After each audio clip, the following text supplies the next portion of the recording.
Hi students, have a nice day.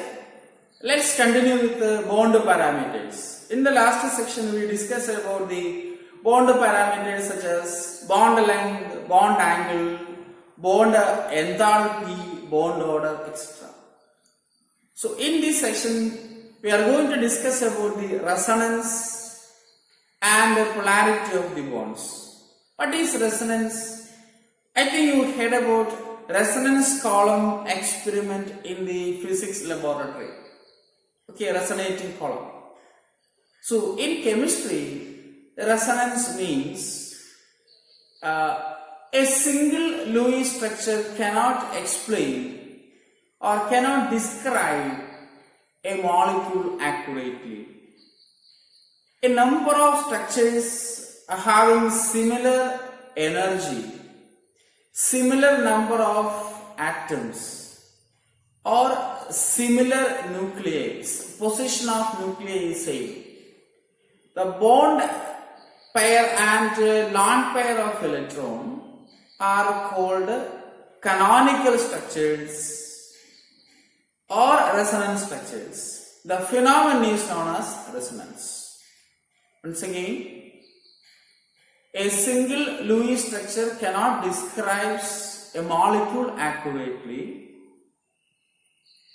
Many structures having similar energy, the position of nuclei, bond pair and non-bonding electrons or lone pair electrons are known as canonical structures or resonance structures, and the phenomenon is known as resonance.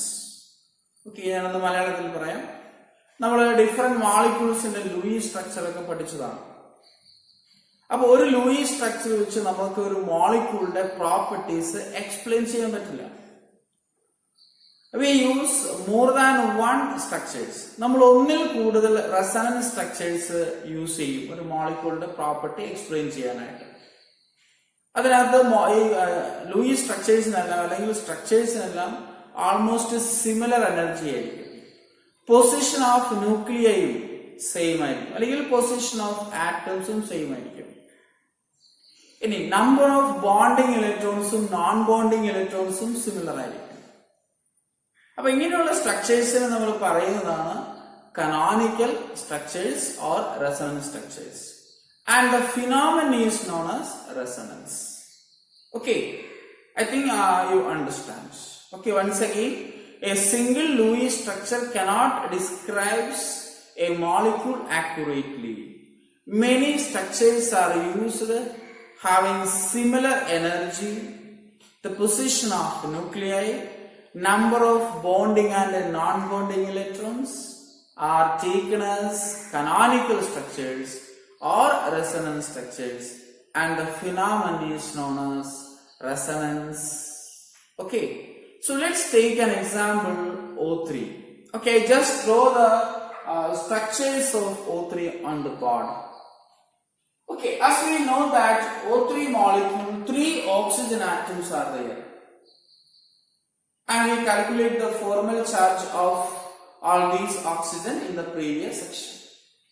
So 3 oxygen, the central oxygen having 3 bond pair electrons and 1 non-bonding pair or lone pair.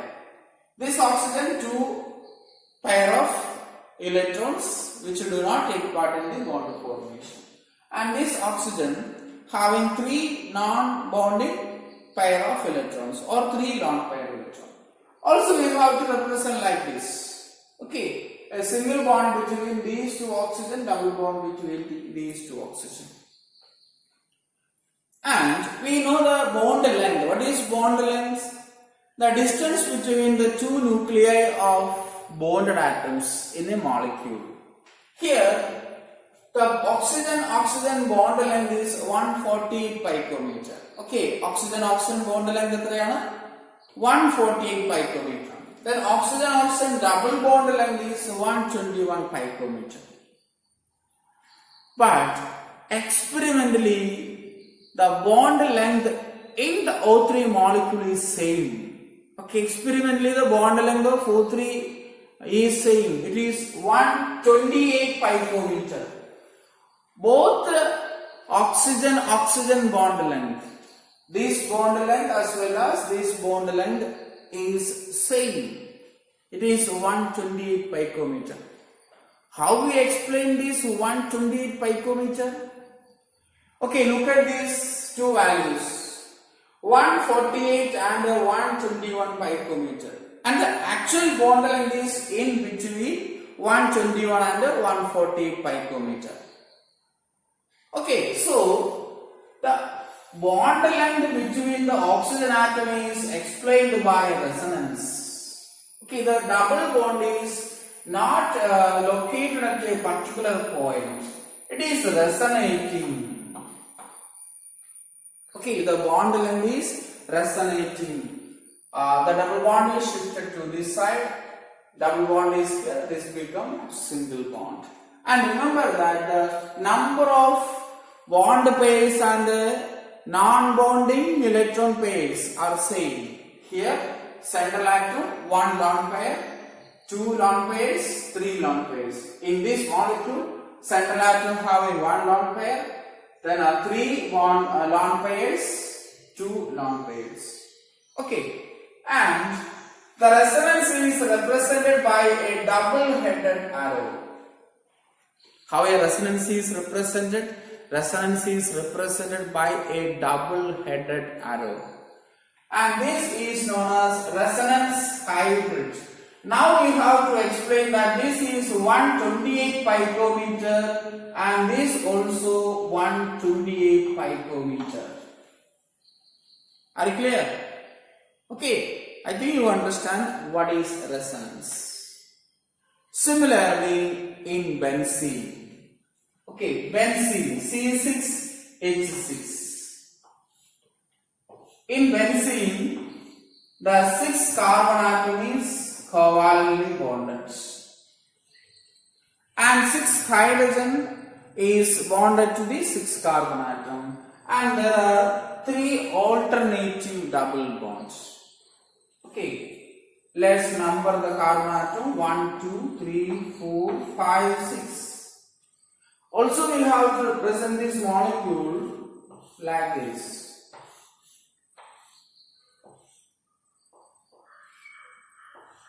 1, 2, 3, 4, 5, 6. And we know that carbon-carbon single bond length is 154 picometer. And a carbon-carbon double bond is 134 picometer. Okay, as we discussed in the previous section. The bond length between carbon-carbon is bonded by a single bond is 154 picometer. And the bond length between 2 carbon atoms bonded by double bond is 134 picometer. But in benzene, the two values are not observed.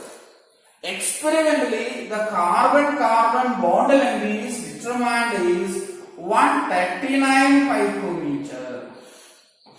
This is experimentally determined value. In this case, this is experimentally determined value. Okay, experimental value gives one another different from the 154 and 134. It is 139. And look at this. 139 is in between 134 and 154 picometer. And what it means, the resonance hybrid is the pi electrons are resonating through the ring. Okay, the double bond is resonating. This double bond comes here, this becomes in this side and this bond comes here. Okay, here the double bond between first and second carbon atom, third and fourth carbon atom, fifth and sixth carbon atom. But in this Lewis structure, the double bond between second and third carbon atom, fourth and fifth carbon atom, sixth and one, or first and sixth carbon atom. And these two are resonating structures. or resonance hybrid. Okay, this is resonance hybrid. These two are canonical structures or resonance structures. This one is resonance hybrid. By this structure, okay, by using this structure, we can easily explain the bond length in the benzene is 139 picometer. Are you clear? So what is resonance? A single Lewis structure cannot explain the properties or the representation of a molecule accurately. Many structures having similar energy, a similar position of nuclei, a same number of bonding electrons and non-bonding electrons are taken as canonical structures or resonance structures, and the phenomenon is known as resonance. Okay, so resonance is very important in future reference, especially in the organic chemistry. Many reaction mechanism and stability can be explained by resonance. Okay, and remember one thing, here in resonance, the position of nuclei are same. Okay, the position of the nuclei are same. And there is a change in the number of bonding electron and lone pair electrons between the atoms. Okay, and we cannot isolate these molecules. Okay, this is continuously resonating between the bond is resonating between the two atoms. And one another important information, actually the actual molecule have lower energy than the resonance structure. Okay, the molecule having lower energy than that of the resonance structure or canonical structure. And the energy between the actual molecule and the resonance structured molecule is known as resonance energy. Higher the resonance energy, more stable is the molecule. Okay, the difference between the energy between the actual structure and the resonance structure is called resonance energy. Higher the resonance energy, the molecule will be more stable. Remember that resonance stabilizes the molecule. Okay, resonance stabilizes the molecule. A very important information. Okay, next concept is polarity of bonds or polar bonds. The existence of 100% covalent bond or ionic bond is not observed. In reality, no bonds or a compound is 100% covalent or 100% ionic. A covalent bond has some ionic character and an ionic bond has some covalent character. As we know that Earth has two poles, south pole and north pole. In molecules, the two charges are separated in atoms. In the case of HCl, hydrogen and chlorine mutually share the electron and form a covalent bond. HCl. Okay. The other 6 electrons around the chlorine atom exist as lone pair. Hydrogen contributes 1 electron and the chlorine contributes 1 electron. And they mutually share the electron to form a covalent bond. Are you clear? And here chlorine is more electronegative. If a bond is formed by 2 chlorine atoms, the electronegativity of chlorine atom is same, and the electron density or electron cloud between the atoms are uniformly distributed. Okay, the electron density. Let's take the electron density as like this. Okay, so the electron density between the chlorine and the chlorine is same. But here, as earlier, the electron density is similar or is almost uniformly distributed. But chlorine is more electronegative than hydrogen. You know that hydrogen, the electronegativity is 2.1 and chlorine has the electronegativity 3.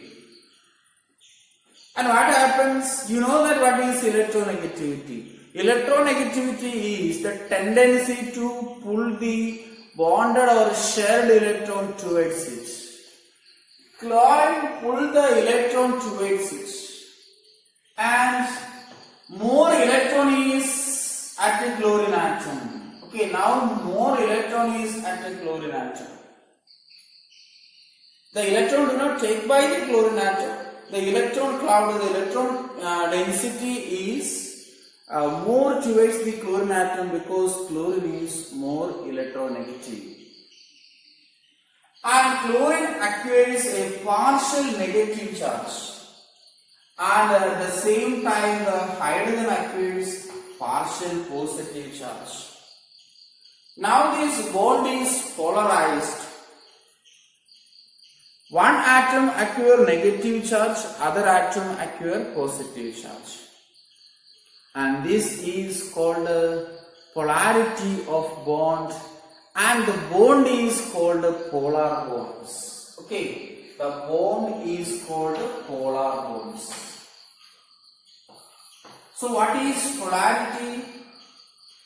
In a covalent bonded molecule, more electronegative atom acquire a partial negative charge and the other atom acquire a partial positive charge, and the bond is polarized. The phenomenon is, the process is called polarity, and the bond is called polar bonds. Okay, so how a polar bond is created, or how a polar bond is formed? Due to the electronegativity difference between the bonded atoms. If similar atom bonded a covalent bond, or similar atom forms a bond, there is no polarity, because the electron cloud is uniformly distributed between the atoms. A best example is chlorine molecule. Another molecule you have to take, hydrogen molecule. Okay, both the hydrogen having one electron, and they share the electrons, 2 electrons mutually share, and the electron cloud is in between the hydrogen atom is similar. So when similar atoms form a covalent bond, there is no polarity occurs. The polarity arises due to difference in the electronegativity. Are you clear? Yes. One other example you can take HF, hydrogen and fluorine. Fluorine acquire a partial negative charge and hydrogen acquire a partial positive charge. And the bond is polarized. HF bond is an example of polar bonds. Are you clear? Okay. Then in order to in order to explain the polarity of bond, a simple concept, dipole moment, is used. Dipole moment, and is represented by the symbol mu. Okay, so what is dipole moment? In polar bonds, the two charges are separated by a distance, isn't it? Okay, here the partial positive charge and the partial negative charge is separated by a distance. So dipole moment is defined as the product of magnitude of charge of any one of the atom and the distance between the two charges. What is dipole moment? Dipole moment is the product of magnitude of charge of any one of the atom and distance between the two charges. So dipole moment mu is equal to, okay, the dipole moment mu is equal to charge into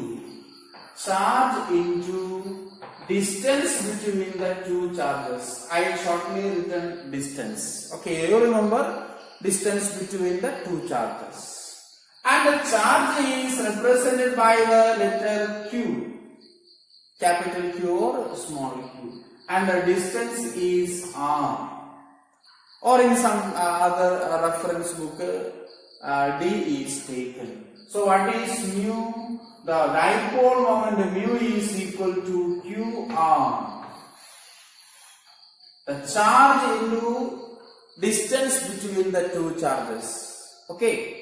You remember the definition? Definition is product of magnitude of charge of any one of the atom and distance between the two atoms or two charges. That is definition. Simply we can say that dipole moment is charge into distance between the two charges. Okay.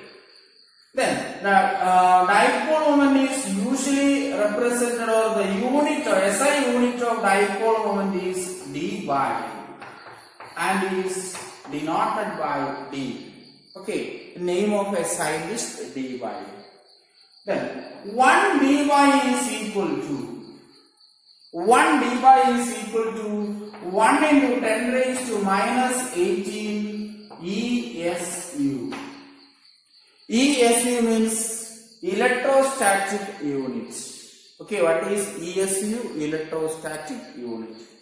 Also 1D is equal to 1D by is equal to 3.33564 into 10 raised to minus 30 coulombs into meter. Coulombs meter. Okay, not a cm, capital C. Is coulomb, then meter. Why? The charge is in coulomb and the distance is measured in meter. So 1 d by is equal to 3.33564 into 10 raised to minus 30 coulomb meter. SI unit is d by. Okay, the SI unit of dipole moment is d by. Then what are the importance of this dipole moment? We can predict by accounting the dipole moment, we can predict the ionic character of a bond. Okay, ionic character of a bond. Also we have to predict the geometry of the molecule or shape of the molecule. The geometry or shape of the molecule can be predicted. Okay, we will discuss in detail. And the next important characteristics or importance of the dipole moment is distinction between polar and non-polar molecules. Okay. If a molecule having zero dipole moment, the molecule is non-polar. If a molecule having some dipole moment, it is polar. For example, water is polar. H2O. H2O is polar. Its dipole moment is 1.83 d by. 1.83 d by. But CO2 is not polar. Its dipole moment is 0. Even though the two molecules having 3 atoms. H2O contains 3 atoms. 2 hydrogen and 1 oxygen. Carbon dioxide contains 3 atoms. 1 carbon and 2 oxygen. It's explained by the geometry or shape of the molecule. As we know that water is bend shape or V shape. This is the geometry of the water molecule. But in the case of carbon dioxide, the shape is linear, and here the dipole moment is 0. Are you clear? Okay, got it? Yes. Then dipole moment of a molecule is determined by mainly two factors. One is electronegativity difference between the bonded atoms. Okay, the very important factor is electronegativity difference between the bonded atoms. The difference between the electronegativity is greater, dipole moment is also greater. Thus charge separation increases, charge increases. Okay, and the second thing is distance between the atoms. Okay, first factor is electronegativity. Greater the electronegativity, more charge will be produced, and the dipole moment is larger or higher. And second one is distance between the two bonds. And a very important factor is structure, the geometry of the molecule. Okay, linear molecules having zero dipole moment. Usually linear molecule having zero dipole moment. And a symmetrical molecule, another important factor is, if the molecule is symmetrical, usually the dipole moment is 0. And another important information, dipole moment is a vector quantity. Okay, dipole moment is a vector quantity. What is vector quantity? The quantity depends magnitude as well as direction. Okay, so while the dipole moment of carbon dioxide is 0, okay, let's discuss about the dipole moment of carbon dioxide. Then one more thing, the dipole is represented by an arrow with the positive tail. Okay, a dipole is represented by arrow with a positive tail. Here, the arrow is pointed towards the electronegative atom. Okay, and the positive tail for the partially positive atom. Carbon dioxide, the dipole moment is in this direction. Okay, this bond has dipole moment in this direction. And also in this direction the dipole is lying or occupied in this fashion. What happens? This dipole is cancelled by this dipole, because dipole moment is a vector quantity. Okay, the vector sum of dipole is 0. So here the dipole moment mu is equal to 0. What about water molecule? In the case of water molecule, oxygen is more electronegative. Oxygen is more electronegative, so vector is lie in this direction and also in this direction. Okay, so two vectors sum. The net dipole moment is high, that is 1.83 dBi. Are you clear? A very simple concept. Carbon dioxide is a linear molecule. Two vectors are mutually cancelled. Okay, the vector sum is 0, or we can say that the net dipole moment is equal to 0. But in the case of water, okay, the vector is summed. Okay, the vector sum gives a high dipole moment. The dipole moment of vector is equal to 1.83 dBi. In the next section we will discuss more about vector and the dipole moment. Okay, we will discuss more examples. Thank you.